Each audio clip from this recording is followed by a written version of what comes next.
So we'll get started. Our first speaker is Joan Shivarpita Harrigan. Joan will be speaking on Kundalini Shakti, our divine, personal, and global transformer.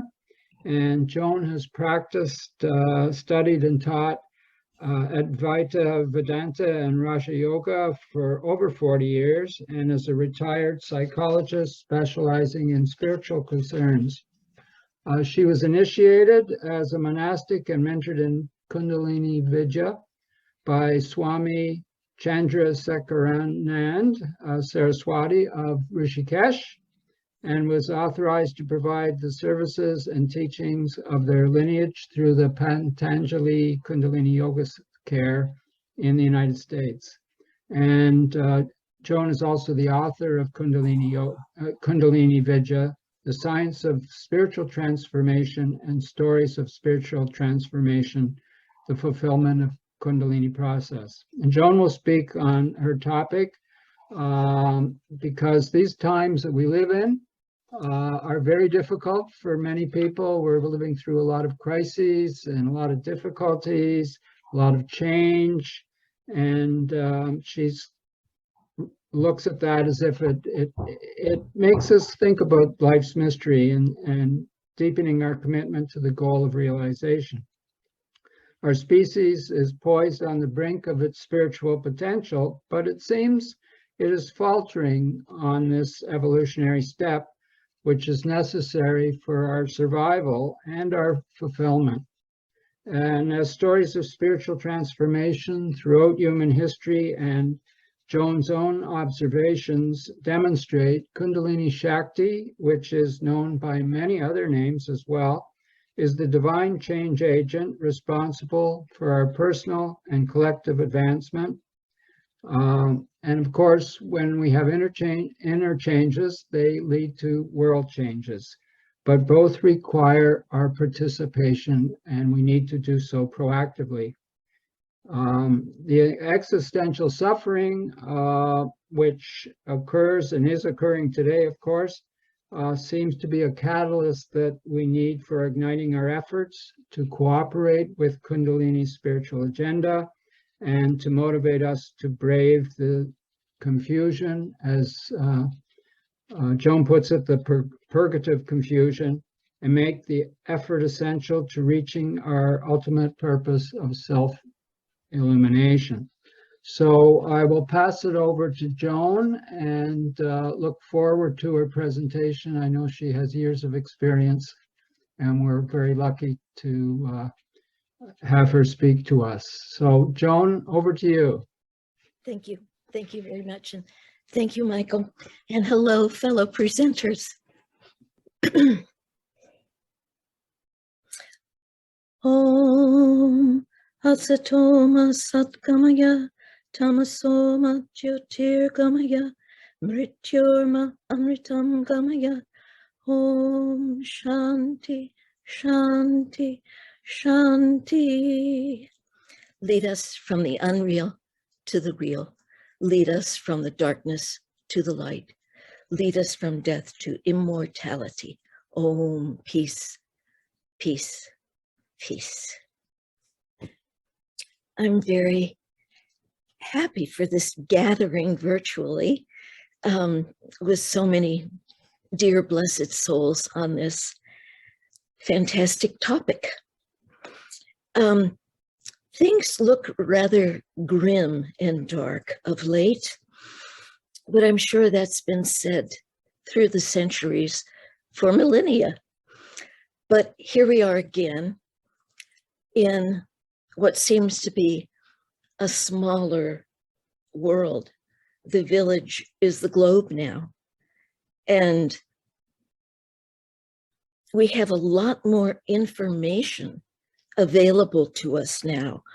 All the world's scriptures. We can listen to exquisite teachings online. It's very easy to get informed with discernment, so that we're getting informed by the really helpful and true things.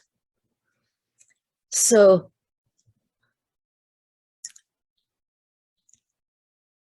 There is, as you know, Kundalini, the divine within, the sacred power in every human being that can transform an individual into a saint if they cooperate.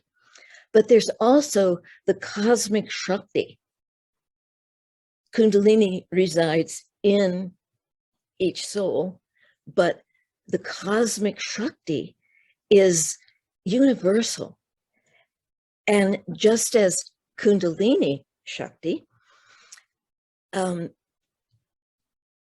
changes the spiritual awareness of the individual, the cosmic Shakti is in charge of the world and bringing it to its purpose.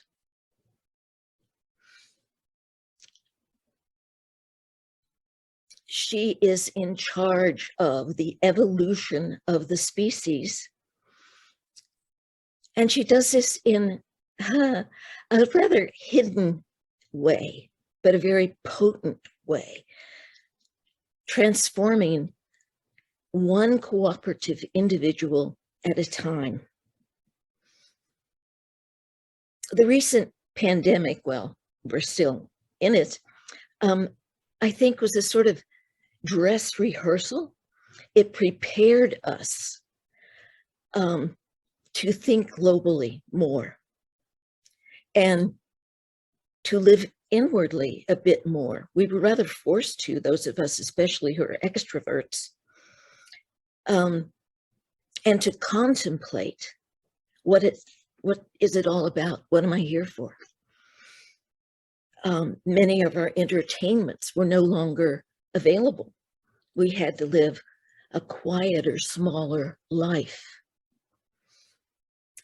It's a prelude to prepare us, to give us some of the skills, more of us, I should say, the skills that we're going to need for the great transformation that we are on the brink of.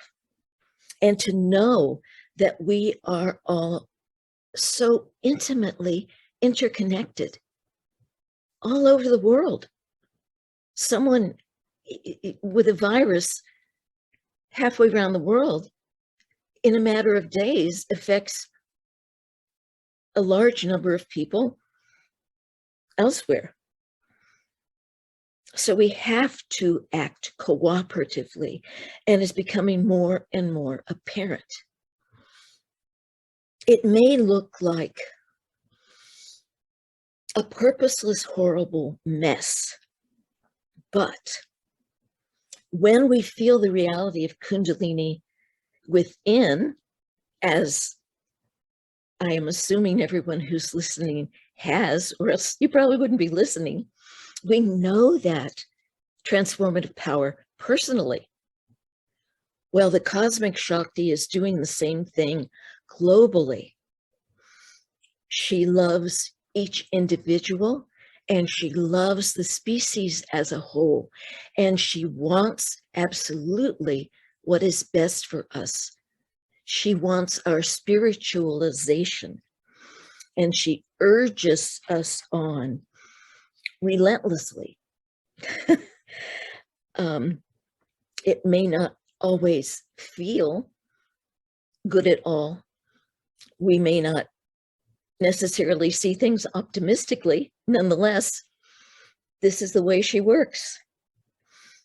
So she uses inspiration, necessity, and world events.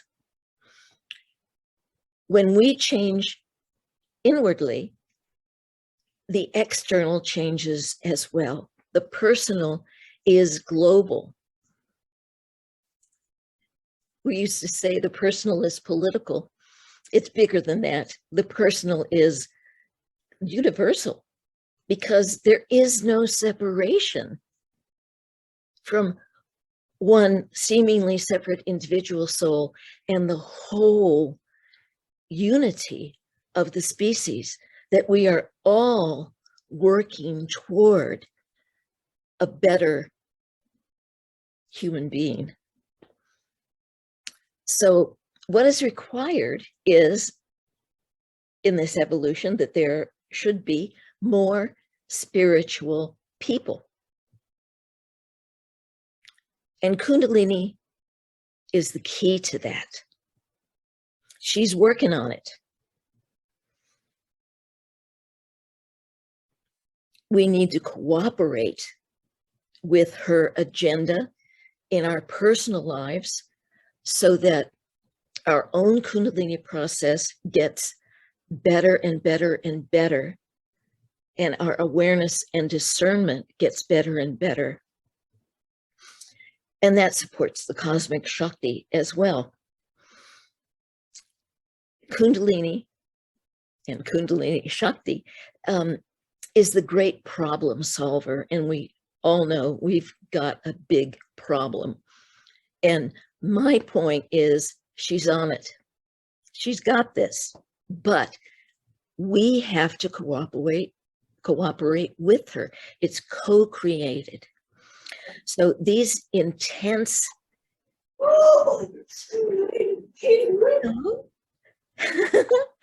yes, that needed a cheer. These intense times that we are in indicate that we are poised on a brink, and we don't know what's beyond that brink.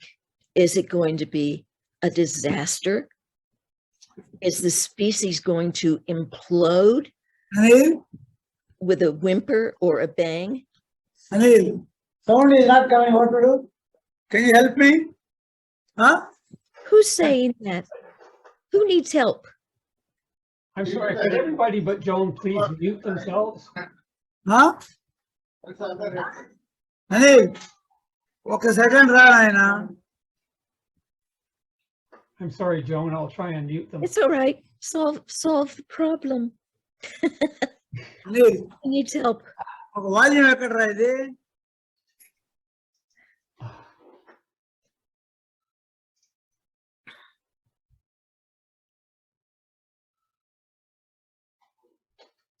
I'll continue.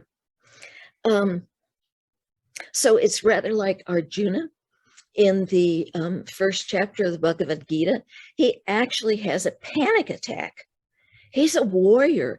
It's his dharma to fight. That's what he's been trained for all his life.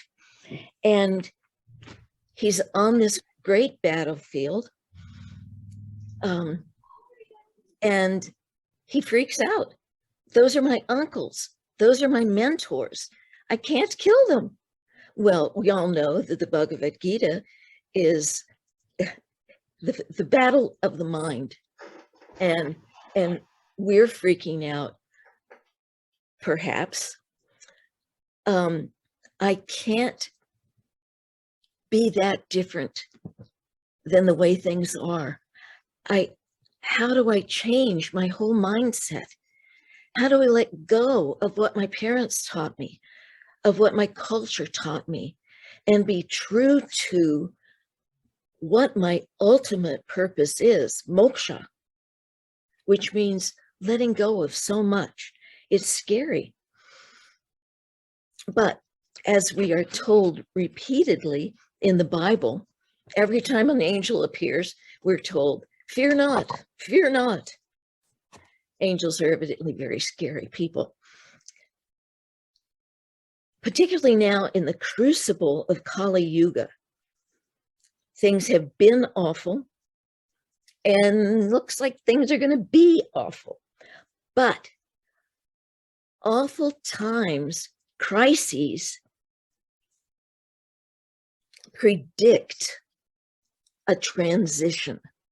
When we are pressed, when we are smushed, we cannot keep doing things the same way, and we have to change.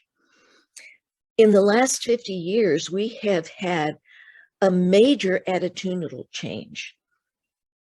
In the modern age, which lasted up until 1968, 1969 in America, when the youth revolution took place, everything changed.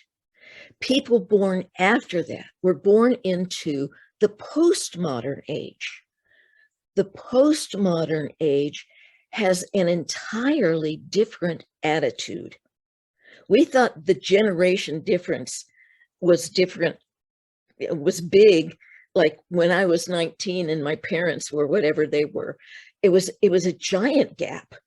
But now that we're on my parents' age side, those who were born after 1970 are really in the throes of entirely different postmodern culture.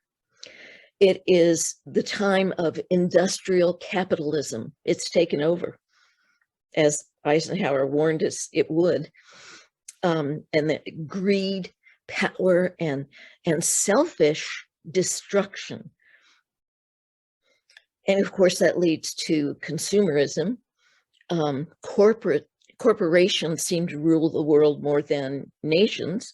Climate change, skewed wealth distribution, and new technologies, artificial intelligence, virtual reality, smartphones, social media. They've formed the brain. Children who grow up with all of that, their brains develop differently than ours did. Just as growing up on TV, our brains formed differently than our parents did. So an entirely different mindset has formed with the younger generation.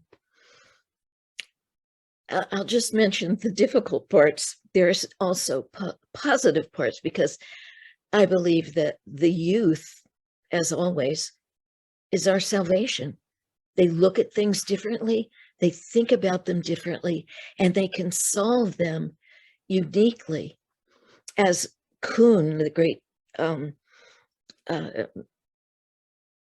history of science, psychology of science, person said, for a new paradigm to come in, it takes new people. There have to be enough paradigm busters coming one after the other that the whole paradigm is shifted. And that's exactly what we need. And it takes young people to do that, because they're not programmed as much already. They see different possibilities.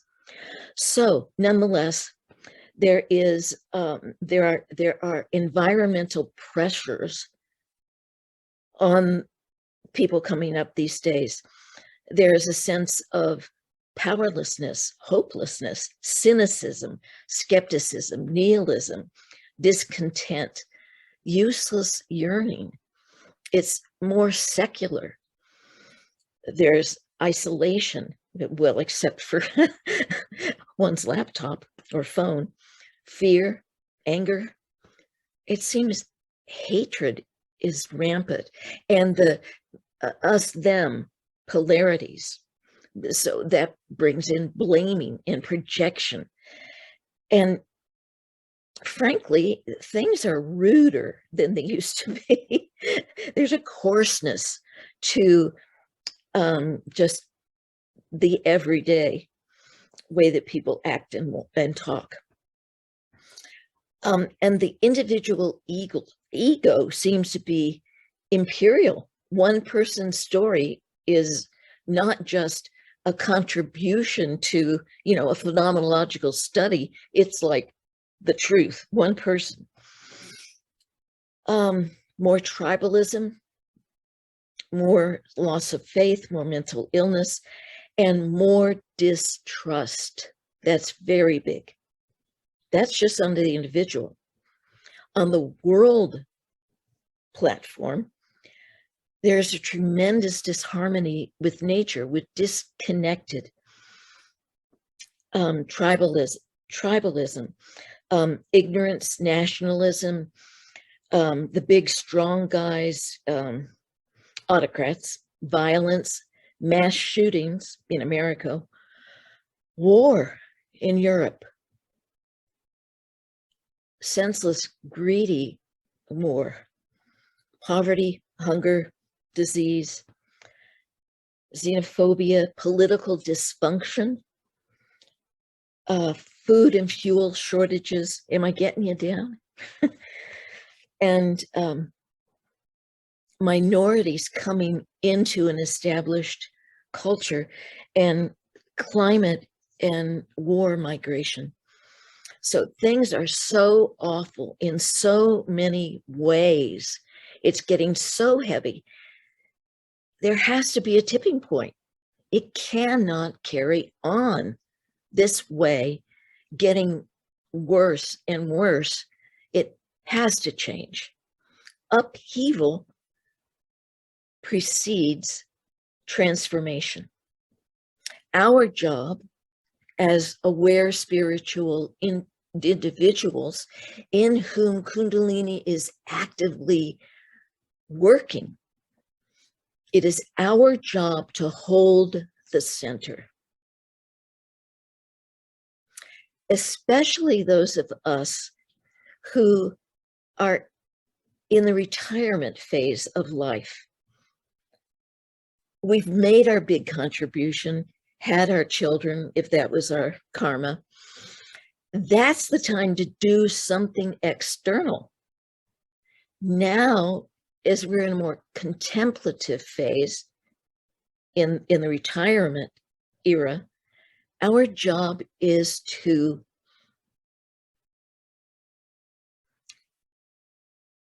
hold the center.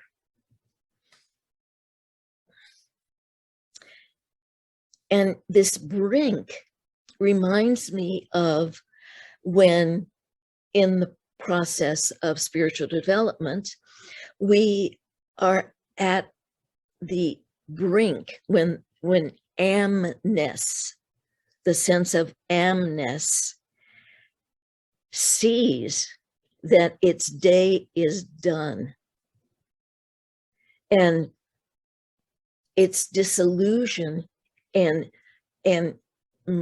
merging into oneness, when all sense of the individual, poof, is gone. Amness rebels and freaks out, just as Arjuna did, because it is afraid of the unknown. But this is the next necessary step in spiritual development, is our destiny, as Teilhard de Chardin and Sri Aurobindo and Gopi Krishna all told us. So with this next step, we've got the body, we've got the mind. Spirit has to become now mature. As a species, spirit is not yet mature. It's not in the majority. But what is spiritual? Just to be clear, it is not the subtle body realm. It's not being psychic. It's not being a genius. It's not having the ability to do healings or read someone's mind or foretell the future. It is beyond all of that. It's in the causal.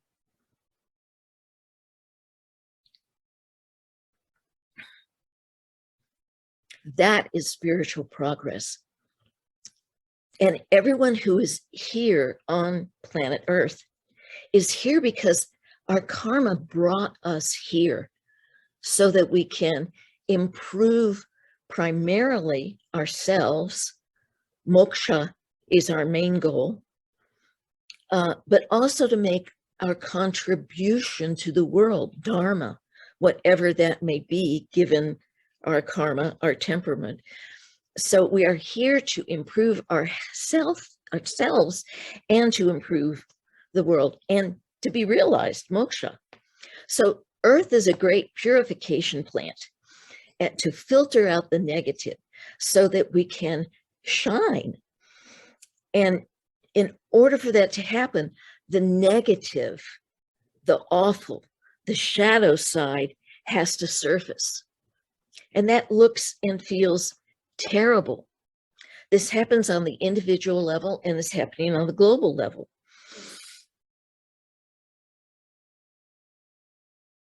I call it the unloading.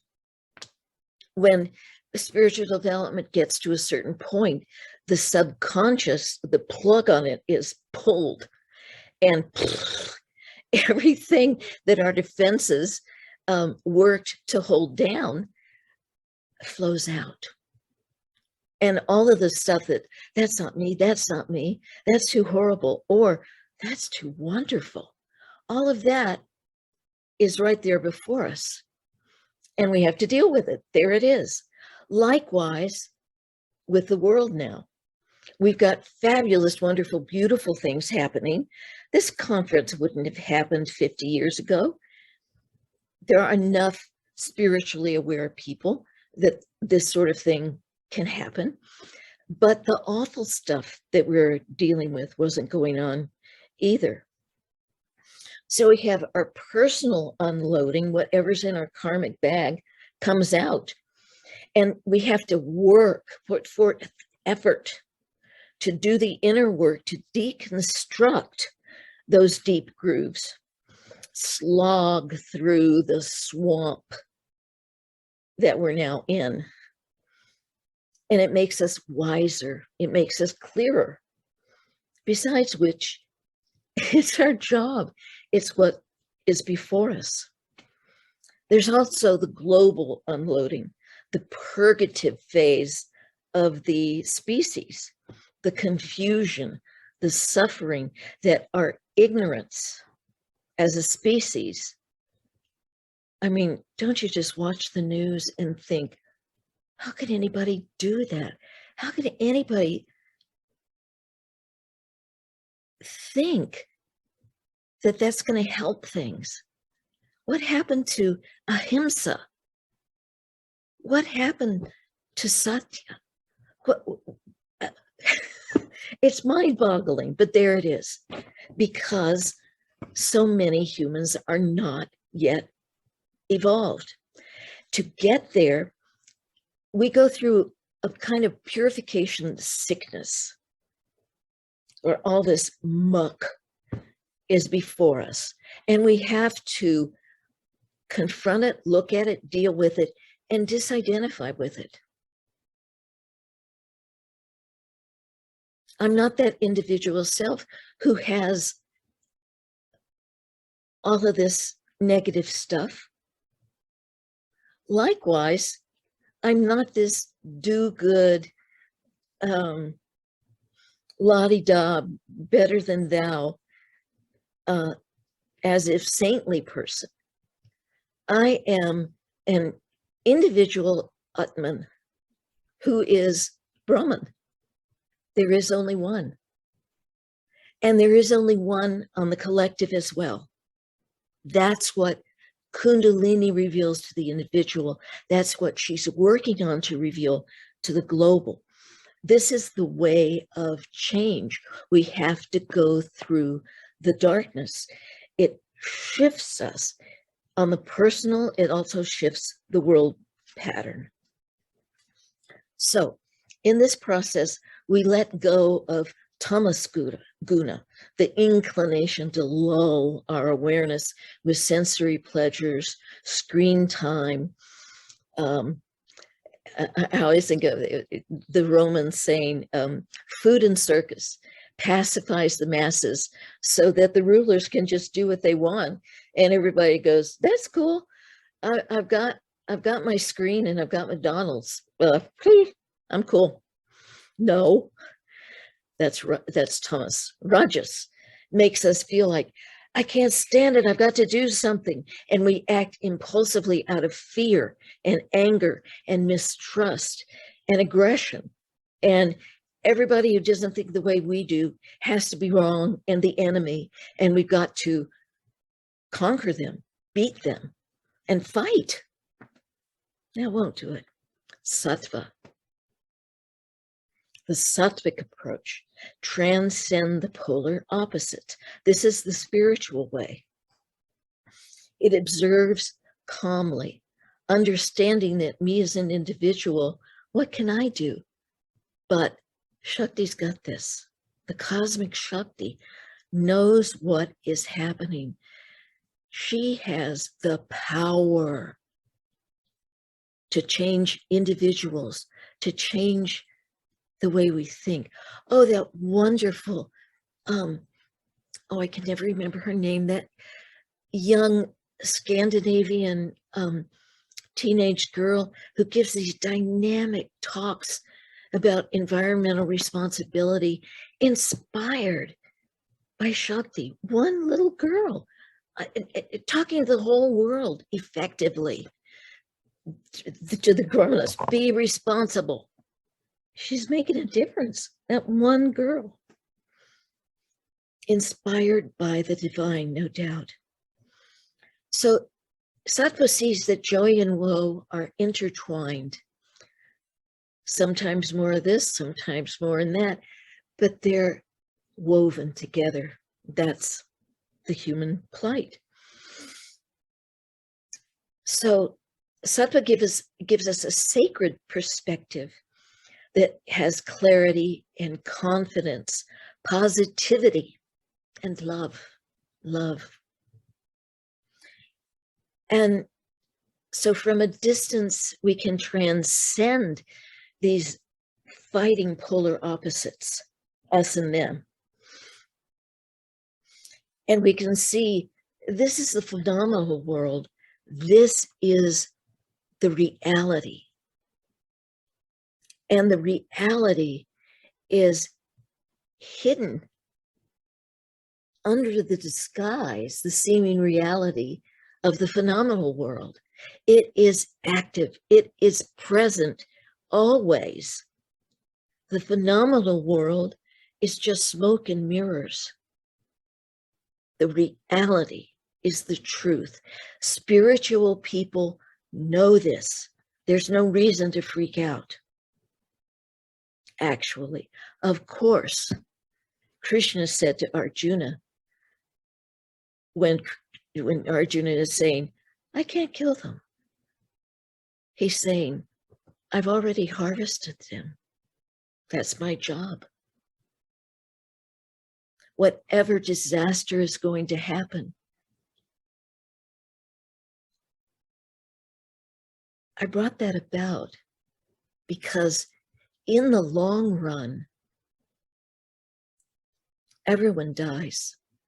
These warriors who die now are contributing to the great dharmic change that has to happen, and that I, Krishna, or Shakti, or whatever name of God you want to use, am orchestrating for the betterment of the species. Every war that has happened is horrendous, heartbreaking, tragic, terrible suffering. And following that war, good things happened. National boundaries shifted. Great scientific discoveries took place. People had more compassion, many people, etc. Shakti uses whatever means possible to bring about the transformation that has to happen. We have to have the vairagya, non-attachment, and the viveka, the discernment, to understand this, to cooperate with this great transformation dharmically, so that these opposites can synthesize enough that something can get done. It's like the American Congress. Oh my God, 50 Republicans, 50 Democrats, nothing happens. It's only the ones that can cross the aisle a little bit and make the synthesis. Then something can happen. So we have to see the drama as drama. We are on the great battlefield of Kurukshetra. We are in that battle. We are all Arjuna. And Krishna is guiding us. So we have to do our duty. And then, Kesara Sara, it's Ishwara's world. It's Ishwara's world. Do our duty, do our bit, and let it be. Let go. There is an underlying loving purpose. When we know that through our own direct experience, because Kundalini Shakti has evolved us personally to the degree where we open to awareness of the divine within and act according to that guidance, then we have moved from the lower three chakras, the animal chakras of fear, desire, and power, to the level of the heart chakra. And that's what the species is doing now, going over the horizon of the diaphragm to the heart chakra, which is the transition point to the higher chakras. So the heart chakra has to do with awareness, compassion, love, giving, helping, being truly human, the angelic and the animal combined. That is the spiritual step in evolution, a more highly developed state. And we can disidentify with the lower, use the positive aspects of the lower, be dharmic, and become great souls, high evolutionaries. And the high evolutionaries throughout history call us forward to the next step in our evolution, to what is possible, to what is actually human destiny. There is a divine design in everything, in how our subtle body, the vayus, the nadis, the chakras, the brain centers, dallas, how all that is so exquisitely designed. Likewise, there is divine design in the world and how it unfolds. Gaia is a living organism, the whole earth as goddess. In the entire universe, you've seen those new pictures from the new satellite, how much bigger we all know, even those in the scientific materialism paradigm, know how vast the cosmos is and how likely it is that many other planets are, was it Class B planets on Star Trek, that can, that have the possibility that humanoid life can prosper. Anyway, we're not alone. So Kundalini guides and motivates our spiritual unfolding on the individual and global, and the pendulum swings, and there are adepts, these great realized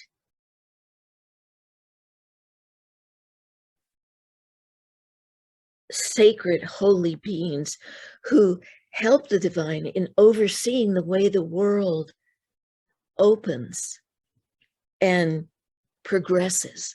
They are helping. So, and they make us, help us wake up and change, because when the pain of changing is less than the pain of staying the same, human beings change. We have to kind of be pushed. Then when we rally, then we know what to do. It just comes. This is what I do in this exquisitely intricate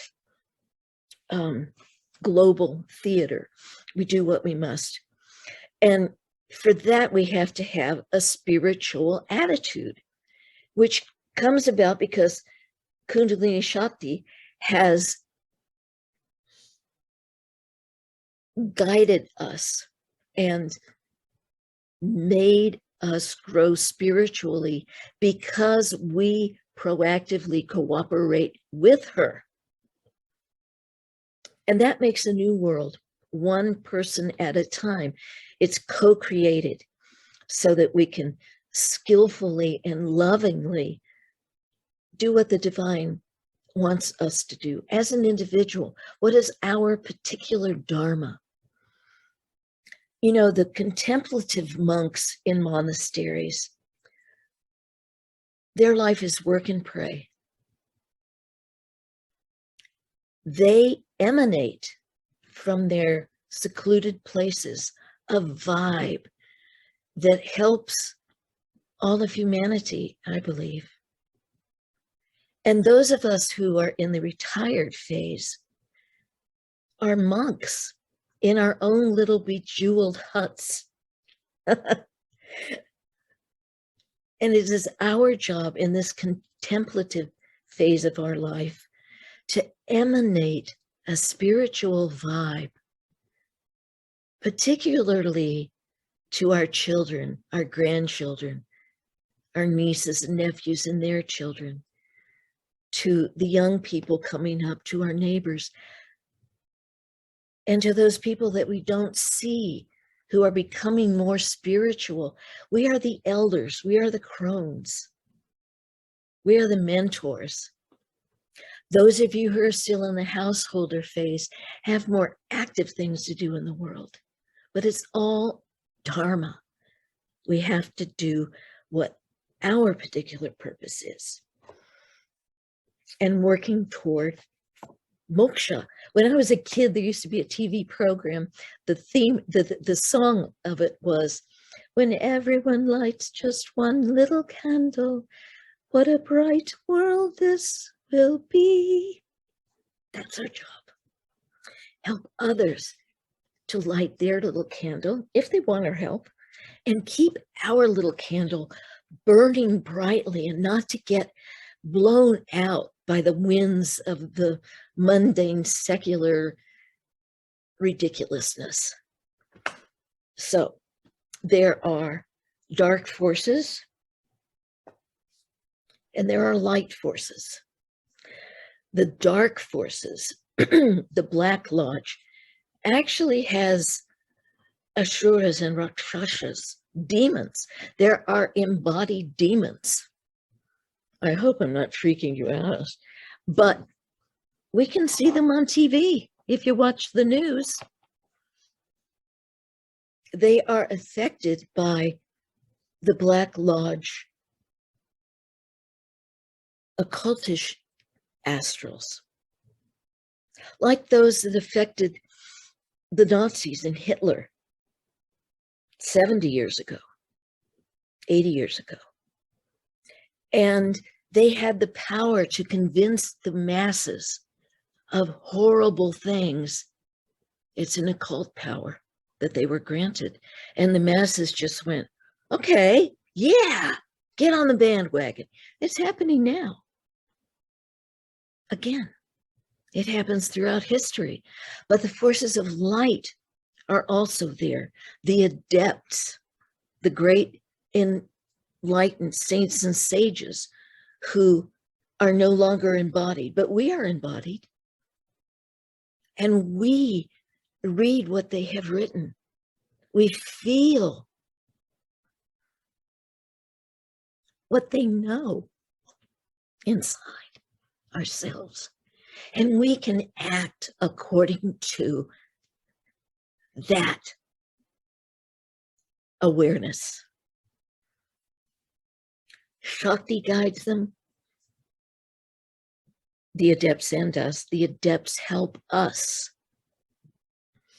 So this great battle is going on. It's not in the terms of Kurukshetra for us. It's in the terms of Lord of the Rings and Star Wars. As Gandhi says, eventually, goodness always wins, always. And Martin Luther King said, the arc of the moral universe is long, but it bends toward justice. So we must hold the center and keep the light shining. And our defense against the dark forces is Kundalini Shakti, alive in our life. and in the lives of other humans.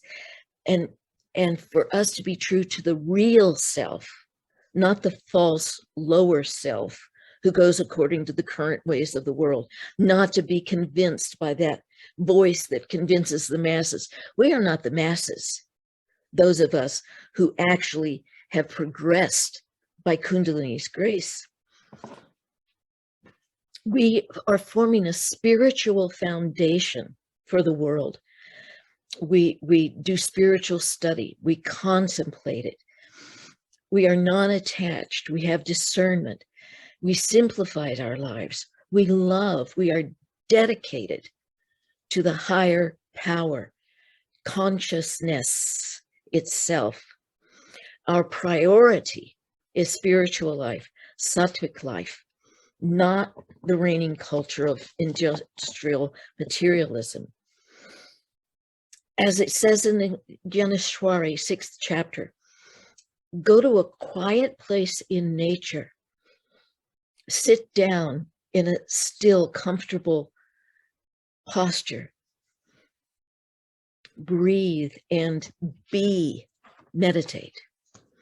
Don't push the river, just skillfully ride the raft. The current of spiritual life, of Shakti, knows where it's going. Our job is to stay on the raft, to maintain our spiritual life. It's her liberation project in our lives.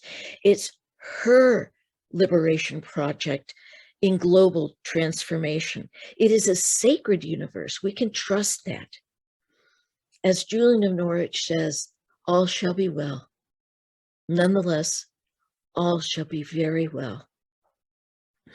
We are blessed to know this great transformative power, Kundalini. She's already transformed our lives and will continue to do so that we can become high evolutionaries, be in the world yet above by Shakti's grace. Do our bit and let go. Be content. We form a spiritual subculture that affects the whole world through vibes. We are small but adequate, as was Arjuna's army. Small, much smaller than the opposition's army. They got all the weapons, but Arjuna got Krishna. We have Shakti, small but adequate. So we let go of mundane, historic conditioning and the pacifiers and trinkets. We are the salt of the earth. We flavor things and preserve the good things. We are the light of the world. Our little candle illumines the darkness. We are yeast that makes the bread of life grow for others. We don't have to do anything. We have to be in the way of Kundalini Shakti. We have to be our essence, the higher self. That is our best contribution. It's a love coup. We are all part of a love coup. It's a spiritual revolution. It's happening in plain sight. And we're all making our contribution to it, our necessary, essential contribution to it. And we are on the growing tip of evolution by the grace of Shakti. I was asked to give examples. So I'll just spend a couple of minutes doing that real quickly. First of all, ICR newsletter has a lot of biographies that have been gathered, edited by various people. The wonders that Kundalini can do for the world, for an individual.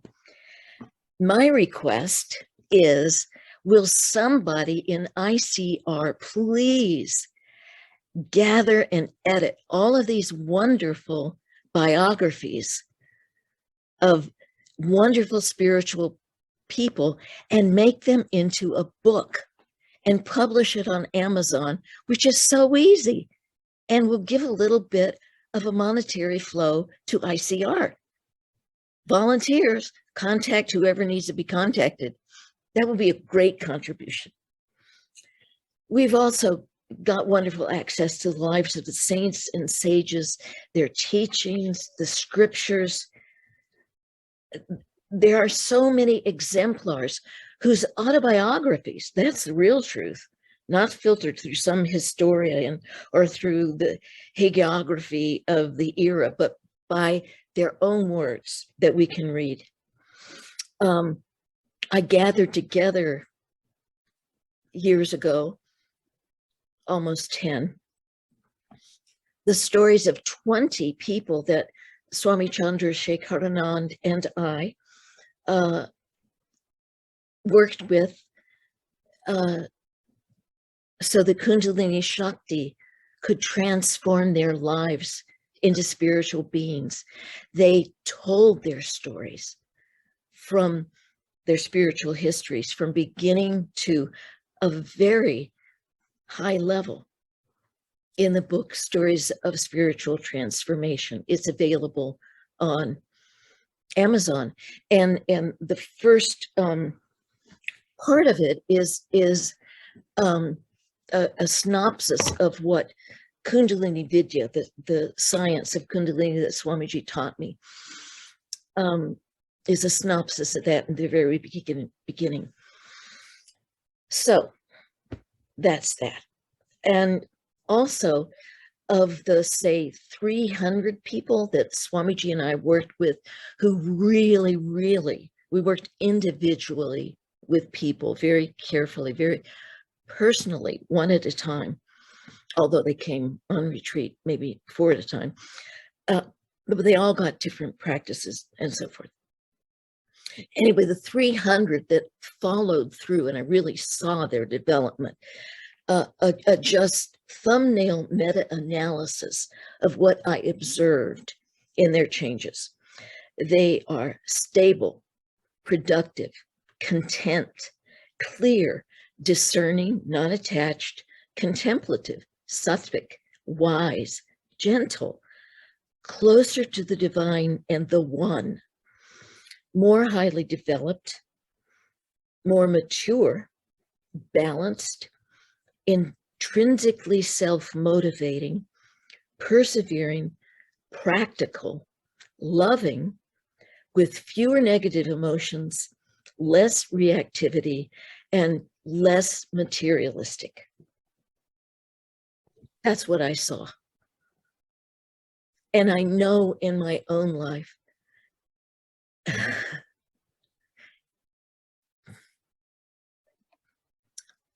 I have been so blessed by the grace of Shakti and my spiritual teacher and the great ones, the saints who came before.